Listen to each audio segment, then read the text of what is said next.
Are the kids who are here ready to go back to school? Are the parents who have children in school age ready for the children to go back to school? Are the grandparents ready to pick them up after school?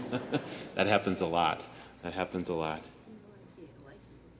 I was at the open house that we had for school on Thursday, and it's a beautiful thing just to observe. And I wasn't there for a long time, but I was in one classroom, and a beautiful young third grader, fourth grader, I don't know what she was. She came in, she saw one of the teachers. She had the biggest smile on her face, and she came and hugged her teacher. And the teacher says, "Whoa, looks like you've grown over the summer. You've grown quite a bit." Yeah. They had some small talk, and the whole time the little girl is just looking up at this teacher and just beaming with beautiful eyes and smiling and very happy to see her. Very happy to see her. It's a beautiful thing to see children looking up to adults and with such a beautiful smile. And just, I think that's a little beautiful testimony about the gift of our school here. What a beautiful testimony, the smile on a girl's face. Oh, and I didn't mention it, but she also said she was looking forward to coming to school, back to school. So that is good. That is good. You know, when you read the Bible, how do you read it? When you look through the readings, maybe for Mass, or maybe you're going through a particular book in the Bible, how do you go about that? A beautiful way that I'd like to give even as a penance is read the Sunday readings for this Sunday, and whatever strikes you in that reading, talk to Jesus about it. Whatever strikes you in that reading, talk to Jesus about it. And so that's kind of a foundation for my homily here, because I'm going to just focus in on one little phrase of the gospel, and maybe we can talk to Jesus about it. And actually, I'm going to put it in a context. So the phrase is, actually, I'll set the scene. So years ago, when I was in my 20s, and I went on 2 retreats, and some of you men maybe have gone to De Montreville down in Lake Elmo. And De Montreville is a Jesuit retreat house, and when you enter off of the street there into the retreat center, it has an image of, I don't know if it's a statue of St. Ignatius of Loyola, and there's this scriptural quote, which was in our gospel today: "What profit would there be for one to gain the whole world and forfeit his life?" And I remember being a young, impressionable 20-something-year-old and being like, whoa, that's pretty heavy. Here I go on retreat, that's pretty heavy. But I'd like to talk about that. I would like to talk about that. What would it profit one if they gained the whole world, but they forfeited their life? You know, it's important for us to realize that following after God, following Christ, does not mean that God wants to take things away from us per se. To follow Christ doesn't mean we have to abandon who we are as a person. Quite the opposite. What we need to do is have that person that God created us to be perfected. So it's not less of you, but it's more of you. More of who God created you to be. It's not less of me, it's more of me, who God created me to be as a person. And so we're going to use the example of Ignatius of Loyola. Who was he? We're going to say with him, rather than having Ignatius of Loyola abandoning who he was, Christ called him to be more fully Ignatius, more fully who God created Ignatius to be. So Ignatius of Loyola. He was the youngest of 13 children, and he was born in a castle in 1491 in the Basque region of Spain. To be born into a noble Basque family is what is today, in what is today northeastern Spain, meant he was to be a warrior.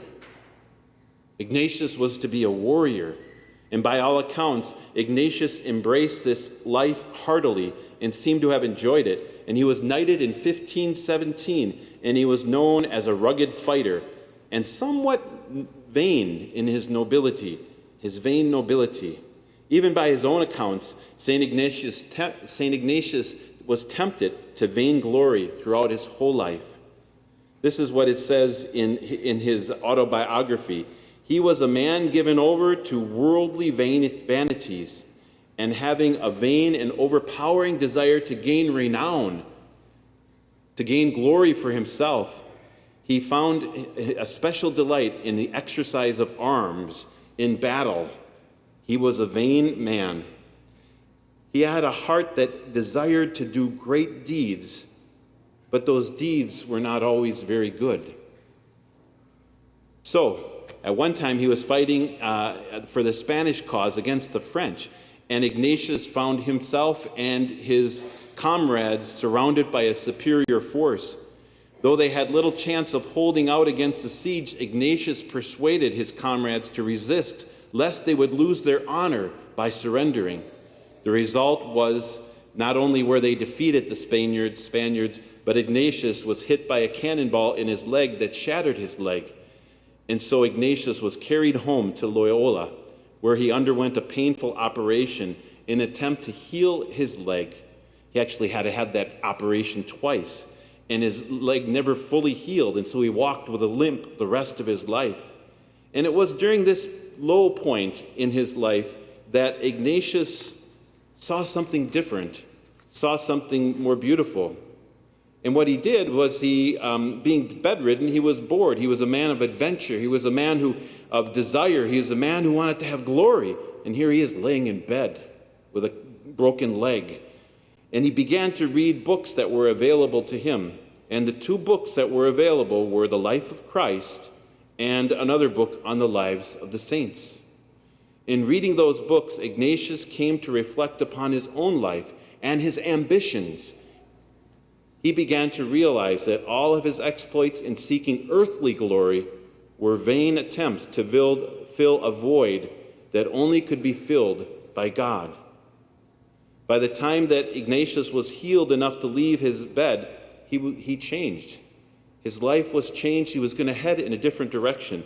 That's actually what the word conversion means. It means to turn to a different direction in one's life. And so that's what happened to Ignatius. Rather than attempting to continue to chase after his own glory, Ignatius resolved to become a champion for Christ, for the glory of God.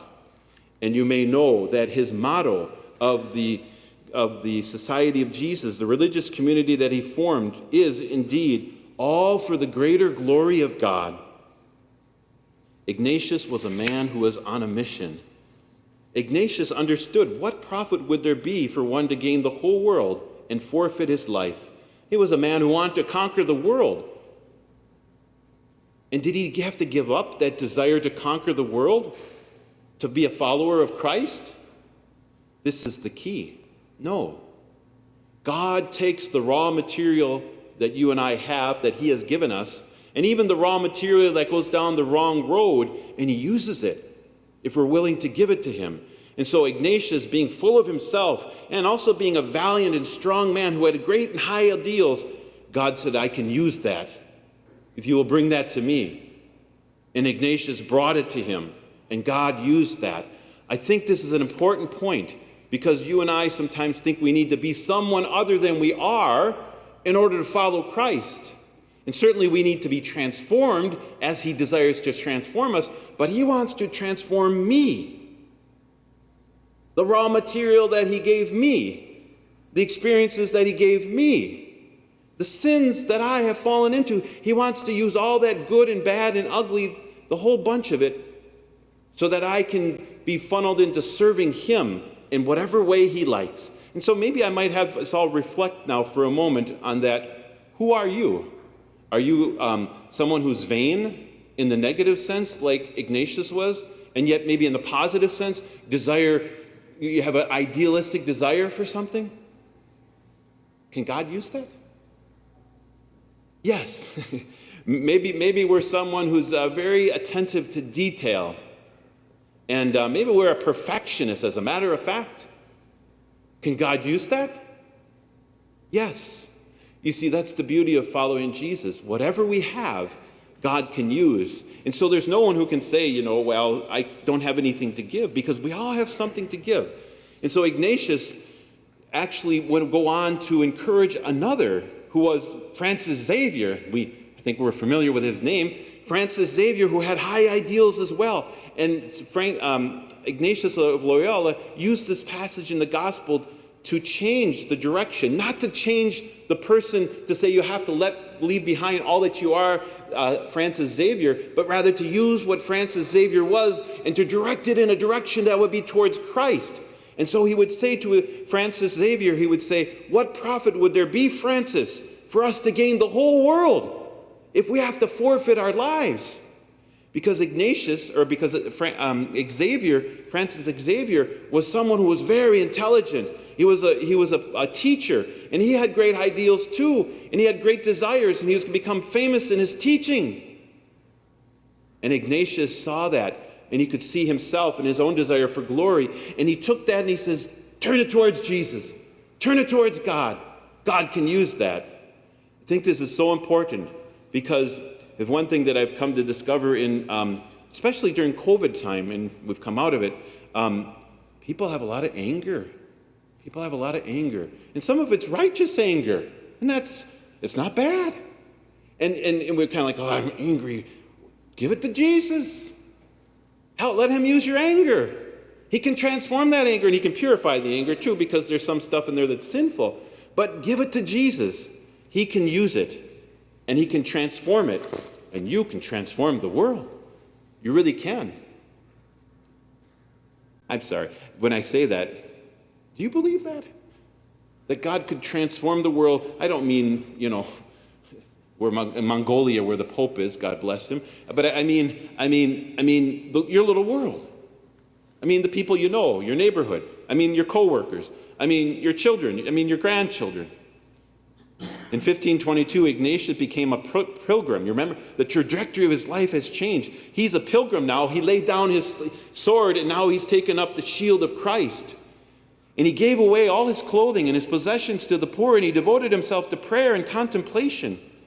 He was filled with zeal to convert others who were blind to God's love, as was he. Isn't that the way it works? When we come to an awakening of faith and we were blind and we see, I was blind and now I see, we wanted to share that with others. And so he had a desire to do this. He wanted to convert others, and so he wanted to make his way, he made his way all the way to the Holy Land. And he preached Jesus even to the Muslims. He wanted to convert them. Through his travels, Ignatius maintained a deep and contemplative prayer life. He realized the importance of maintaining one's relationship with God amid the bustle and hurried life that someone might have. And then between the year 1522 and 1524, Ignatius composed the now globally practiced spiritual exercises as a guide to maintaining one's spiritual health. You see, spiritual health. Because Ignatius understood the importance of maintaining physical health as a soldier. Do you see how they translate? It's a beautiful thing. Like somebody who has computer skills and then they come to a knowledge of Christ. Use those skills for the glory of God. Use those skills for the glory of God. Not saying that we don't do that if we work for whatever company, but use those skills for the glory of God. And so he has these spiritual exercises to help us on our way as soldiers of Christ. Just as soldiers must constantly exercise and maintain a high degree of physical prowess and ability, so must those who are disciples of Christ, warriors of Christ, not in the sense of killing people physically, but in the sense of we battle against powers and principalities of the air, as St. Paul would say, to use these spiritual forces to fight for God in our spiritual life and for others as well. Though his days of fighting for earthly kings and armies were over, his days as a soldier for Christ had just begun. So at the age of, this is another thing I love about Ignatius. I was ordained a priest when I was 40. Oh, that's kind of old. Ignatius, at the age of 38, he began to attend the University of Paris. That must have been kind of funny, huh? It was actually fun. It was hard for him because these kids, some of them could have been his children. You see the humility there? For the glory of God. My mind is woken up. I'll do it. 38 years old, still go to college. I'll do it. It was there that he met a fellow Basque noble, Francis Xavier, who I mentioned already. and another friend who in 2013 would be canonized, St. Peter Faber. Struck by Ignatius' sound teaching and holy example, Francis and Peter, along with a few other companions, formed the Society of Jesus, now known as the Jesuits. Alongside Francis Xavier, Ignatius was ordained a priest in 1537. He was kind of old. Are we ever too old? Are we ever too old? So the society quickly became the Pope's response force. He sent them to preach first in the most difficult areas and regions of Europe where Protestantism had spread. The Protestant Revolution had just occurred and was spreading like wildfire. In no small way, the Jesuits were responsible for stemming the tide of the loss of Christians to the Protestant Reformation. So, in order to follow Jesus, do we have to give up who we are? Did Francis have to give up his desire for glory? No, just change it. Did Francis have to give up his idealism? No, just funnel it to Christ. So what do you have? What are your gifts? Hopefully you're talking to Jesus right now. Jesus, you gave me this, and you gave me that, and you gave me this one. How can I use them for you, Jesus? How can I use them for you?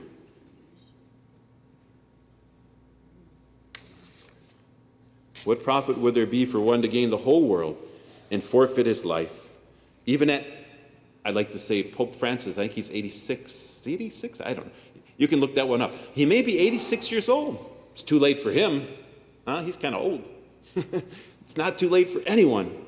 Use the gifts that God has given us. Bring them to Jesus. Have a conversion. And then Jesus will make you perfect, more perfect. Make us more perfect who are called to be using the gifts that he's given us for his greater glory.